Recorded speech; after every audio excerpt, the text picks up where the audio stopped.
Carmina Mora was a gifted artist who carried the guilt of her young brother's death. Growing up in a rugged coastal village in southern Chile, she sketched the sublime landscapes of Patagonia.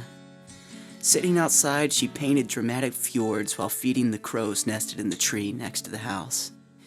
She grew up carrying the guilt of her mother's sudden departure. Her father blamed Carmina for her mother's abandonment, which added to her grief. She became the caretaker of Matthias, her little brother, despite still being a child herself. A year later, Carmina was painting with Matthias outside when the telephone rang. Her father remained in the yard, drinking his beer. Carmina rushed to the house to answer the phone and hung up a few seconds later. When she returned outside, Matthias was nowhere to be seen.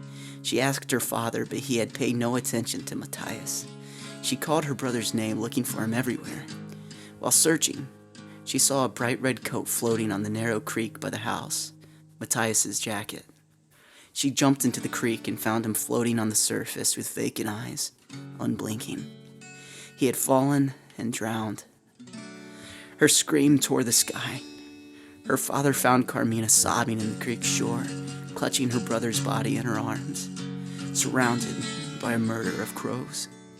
Her father snatched Matthias's body away from her, and she cried until her voice broke. The following morning, the world was cloaked in darkness. Her father did not say a word because he did not have to. Carmina knew it was all her fault.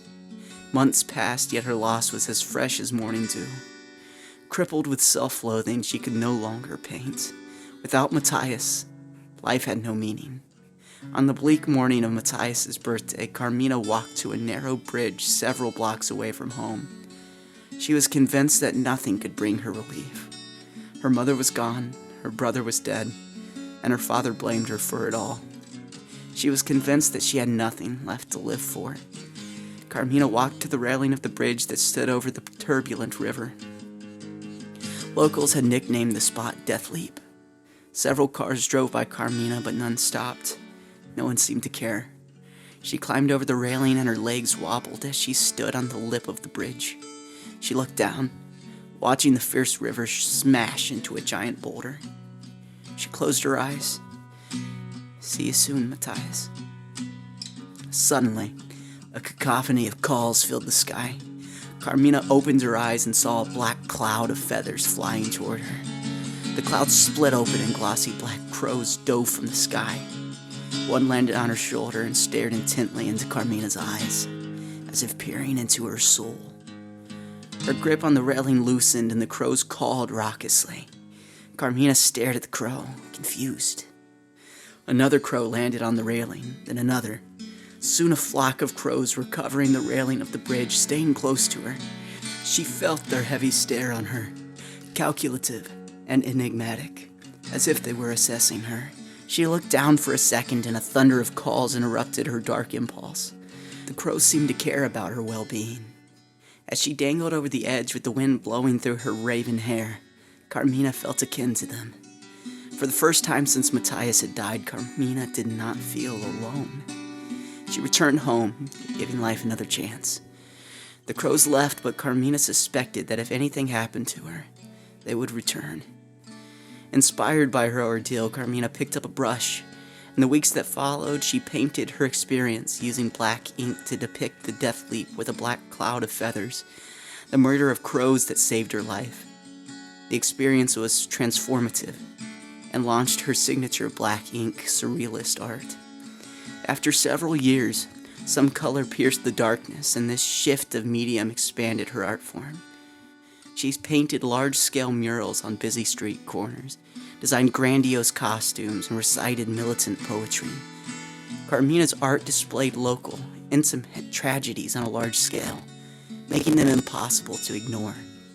And everywhere she performed, crows followed. Her performances grew bold and drew the attention of artists who found her style invigorating. She grew close to a group of painters who understood her iconoclastic vision. Her performances launched the large-scale surrealist movement, which became a phenomenon. Her renown grew enough to attract the commission of a multinational enterprise, the VAC label. Carmina investigated the group, discovering that they gifted art pieces to select disreputable congressmen. Vax's commissioned artists seemed to disappear afterward. Determined to expose the group's link to corrupt politics, Carmina accepted Vax's commission. Carmina painted a giant mural on a cemetery's columbarium, displaying the VAC label logo as a surrealist Grim Reaper, harvesting the fields of Chilean families.